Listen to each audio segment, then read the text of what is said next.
Hi, everyone. Chuck here again. As we continue on to Module 3, now we want to look at defining the source requirements and the timing of it. So as part of sourcing, you need to understand, first off, what the purpose is of the item you're buying and what role the item plays in the total manufacturing scope of your product. Then and only then can you really understand the true engineering requirements of the items you're sourcing.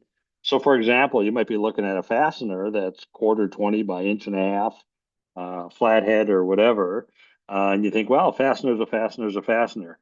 But when you start talking to the engineer and realize it's put in the other direction, so the head of the fastener's on the bottom, threads are up, and that as you screw up and put in the fastener, the head of the fastener is going to hold all the parts together. All of a sudden, you realize there's a weight bearing aspect to the conversation. So it's important to understand the item you're buying. So once established, you can then proceed with sourcing based on having determined what the requirements are for total cost of ownership, delivery requirements, as well as the engineer requirements.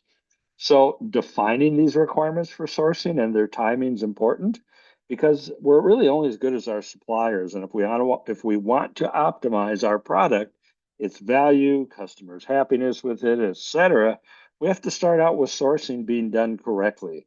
And that's under the assumption the design has been done correctly as well. So the impact of defining the sourcing requirements and timing correctly is we not only get started well, but it can lead to everything else being optimized. In other words, the seven R's or the seven rights of customer service.